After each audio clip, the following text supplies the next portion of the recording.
সালামু আলাইকুম প্রিয় ভাই বোনেরা, কেমন আছেন? আশা করছি ভালো আছেন। যে যেখানে আছেন আমরাও ভালো আছি, আপনাদের দোয়া ভালোবাসা। তো আজকের ভিডিওটা সন্ধ্যায় নাস্তা করতেছি। দেখেন, খোলা জাপ পিঠা। কি বাবা সিঁড়ি দিতা? এই যে দেখেন, আর হচ্ছে সাথে চা। চা তো লাগবে, চা তো আমাদের প্রিয়। মানে এইটা খুব মন তো মনে করবেন, আমাদের যদি ভাত না খাইলেও চলে, আমাদের চাটা লাগে। আর আপনাদের ভাই বলে খাবে না, নাস্তা বানাইতে লইছি, আটা রয়েছে সব গোলানো বাচ্চার। আমি তো স্কুলে মাদ্রাসায় প্রাইভেট পড়তে গেছি, আর শুভ প্রাইভেট করিয়ে একবারে ক্লান্ত হয়ে গেছে, ঘুমাইতেছে। আমার ছেলেটার বেশি আপনার একটু মানে জার্নিটা বেশি হয়, স্কুল দূরে, আর দ্বিতীয় কথা আসতে হয়, আবার প্রাইভেট, মানে দুটা তিনটা একবারে সমস্যা আছে। কোরআন শরীফটা এখনো শেষ করে নাই, 19 পারা নাকি 20 পারা। সকালবেলা প্রাইভেট আরবি 12 সাড়ে 12টার পর থেকে তো আর একটু মানে রেস্ট হয় না। সন্ধ্যার সময় একটু ফাইল, কীভাবে ফাইব, ওই যে ফাইলে ওইটা নিয়ে লাফালাফি, টিভি নিয়ে, নাহলে বাবার কাছে যাইব, নাহলে আর আপনার এই পড়তে বসবো, পড়া আছে, এইচডাব্লিউ আছে স্কুলে। এই অবস্থা, বাচ্চার বেশি পেরেশানি, একবারে ঘুমাইতে আসছে, কিছু খায় নাই। আর এমনিতে শুভ বেশি বাসার জিনিস খেতে চায় না। সব সময় মানে দোকানের জিনিস খেবো, বাইরের খাবার, এই জন্য বেশি শরীরটা এতটা তার না। বাসায় ডিম খাবো না, দুধ খাইবো না। একটা ডিম যদি সিদ্ধ করে অর্ধেক খাইবো, আর অর্ধেক খাইবো না। দুধ যদি দিই একটু খাই, আর খাবে না, তার ভালো লাগে না। ফল ফ্রুট খাইতে মানে তেমন চায় না।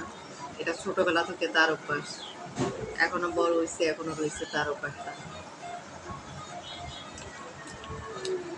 সকালবেলা এখনো উঠতে নাস্তাও খায় না, নাস্তা করে না। 30 টাকা নেয় স্কুলে যাওয়ার সময় খালি খাওয়ার জন্য।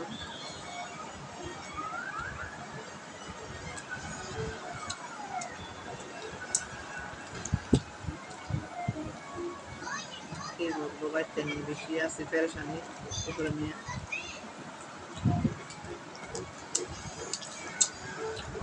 আর আমার হাতে তো টিভি ছাড়া কিছু বুঝে না, কার্টুন ছাড়া।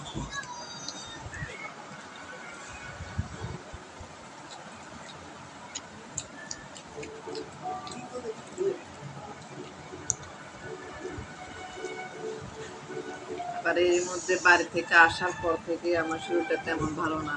একটু ভালো লাগলে একবার অসুস্থ। এই ঘাটটা এখন ব্যথা করতেছে, প্রচুর ব্যথা করতেছে, বুঝতেছি না কি।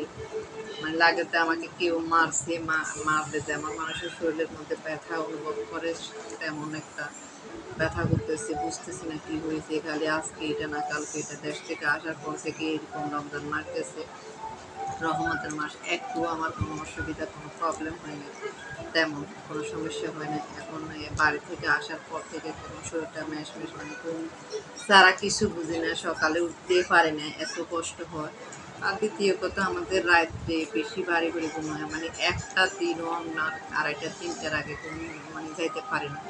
আড়াইটা তিনটা ঘুম যে 4টো বাজে যায়, মানে এবার কেমন ঘুমানি, সকালে উঠতে পারে না। সকালে না উঠতে পারার কারণে আর শরীরটা, আমি প্রতিদিন আমি এই যে সেই ছোটোবেলা থেকে আমার ঘুমটা যাতে না হয় না, আমার মতো মানে ঘুমটা যাতে না হয়, তাহলে আমার সেই দিনটা শরীরটা অনেক অসুস্থ লাগে, মাথা ঘুরাইতে থাকে, আর চোখের মধ্যে ঘুমিয়ে কোনো কাজ করতে পারে না, অনেক সমস্যা। আমার ঘুমটা যদি হয়, আমার কোনো কাজের কোনো সমস্যা হয় না, শরীরের কোনো অসুবিধা বোঝা যায় না। তবু আজকে আমার আম্মু বলতেছে, আমাদের জন্মগতভাবে আমার আব্বু ডায়াবেটিস, আমার আম্মুর ডায়াবেটিস। এখন আমার আম্মু বলতেছে মানে ডায়াবেটিস মাথায় দেখতাম, ডায়াবেটিস আছে কিনা, আমার শরীরে যেন দুর্বলতা লাগতেছে। এখন দেখি মার কথাটা শুনতে চাও, কিছুক্ষণ পরে যায় ডায়াবেটিস দেখি মা দিয়ে আসে।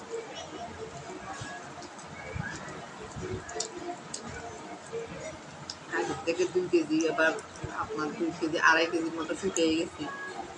যে ওয়েটটা গেছিলো, ওয়েটের থেকেও 2.5 কেজি কমে গেছে, আজকে মাপছি। এই জন্য বলতেছি কি হয়েছে জানি না, প্রবলেম।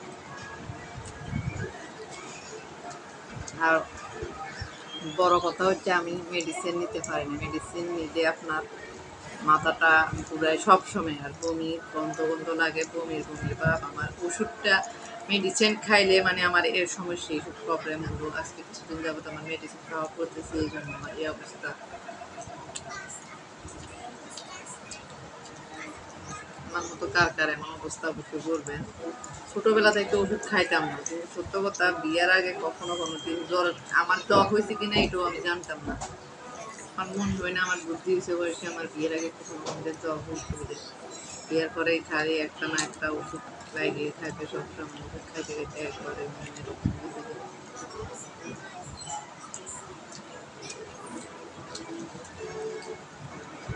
সবাই আশা করে আমার জন্য দোয়া করবেন যত পুরোপুরি সুস্থ হয়ে। কারণ টাকা যারা থাকে তারা অবশ্যই জানেন যে এরকম আপনজন থাকে না কেন, দেশের মতো এমন নাই কাউকে কেউ দেখবে। একটা কথা, আমার বাচ্চা কাচ্চা সব কিছুর দায়িত্ব আমাকে নিতে হবে একলা। কারণ এখানে ছেড়ে দেওয়া যায় না বাচ্চাকে যেমনি মন চায় এমনি দেয়, গ্রামের মন চায় এদিকে যেমন এদিকে পুজো গাড়িব সব জায়গা তার আমার মানে আত্মীয় স্বজন পাড়াপড়শি আমাদের মানে পরিচিত। এখানে কোনো এক দেশ থেকে এক রকমের লোকজন আসছে, যারা টাকাতে থাকেন তারা অবশ্যই টাকা যেতেন, যারা মানে গ্রামের বাড়ি থেকে বাইরে থাকেন তারা অবশ্যই জানেন। সেই জন্য যেরকম অসুস্থ হই না কেন বাচ্চাকে আগে, আমার বাচ্চাদেরকে আগে সামলাতে হয়, বাচ্চাদেরকে সময় দিতে হয়, বাচ্চাদেরকে একলা ছাড়তে হয় না। আমি দোকানে যাই, বিশেষ করে মনে হয় না আমার বাসার মধ্যে আমি বাইরে দিয়ে তারা লাগাই আমি যাই। আমার বাচ্চার ঘরে টিভি দিয়া টিভি চলাই, কিন্তু আমার বাচ্চাদেরকে আমি বাইরে দিয়া তালা লাগাইয়া তারপরে দেখলাম এত সচেতন থাকে জানেন। তারপরে তো আল্লাহ মাফ করো অনেক জায়গা থেকে বাচ্চা কাচ্চা চুরি হয়ে যায়, এটা শুনলে তখন মশাই কেমন জানি লাগে। সে মানে কার প্রসম দ্বারাই থাকে আর টেনশন থাকে সবসময়, যেরকম যেদিকে যায় না কেন আমার 10 মিনিটের মধ্যে যাবার পাশে ফিরি। কারণ আমার যতই কষ্ট হোক না কেন আমার দরকার প্রয়োজন আমি একটা জিনিস, আমি একটা খরচা তো কমাই নিয়ে আসবো, তারপর আমি তাড়াতাড়ি করে বাসায় চলে আসি, আসার চেষ্টা করি। কারণ আমার বাচ্চা কাজ হয়েছে আগে, আমার ছেলেদেরকে নিয়ে এত কষ্ট করছি ছোটো থেকে, একটা কিছু হইলে আমি নিজে বাঁচবো না এমন লাগে আমার কাছে। কারণ যাদের সন্তান হারা তারাই জানে একটা মায়ের কতটা কষ্ট করে একটা সন্তানকে পালতে হয়, এটা হচ্ছে বড় কথা। এই শুভকে স্কুলে দিই, আপনার গাড়ির মধ্যে রিক্সায় উঠে দিয়ে আসি।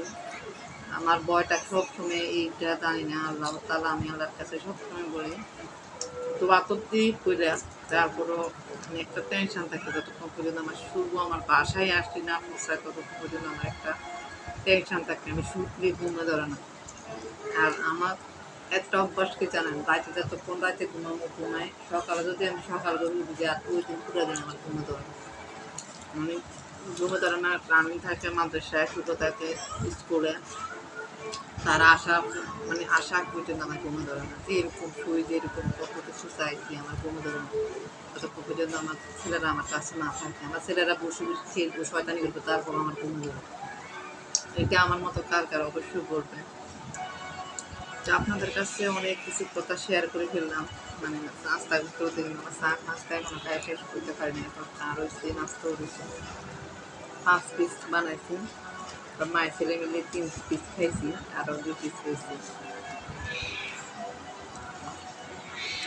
তো আমার ভিডিও যদি ভালো লাগে অবশ্যই লাইক করুন, শেয়ার করুন, পাশে থাকা বেল আইকনটি বাজিয়ে দিন, সাবস্ক্রাইব করে রাখবেন আমার চ্যানেলটা। অবশ্যই কমেন্ট বক্সে জানিয়ে দেবেন আমার মানে কথাবার্তাগুলো কেমন হয়েছে। আর আজ পর্যন্ত খোদা হাফিজ, আসসালামু আলাইকুম।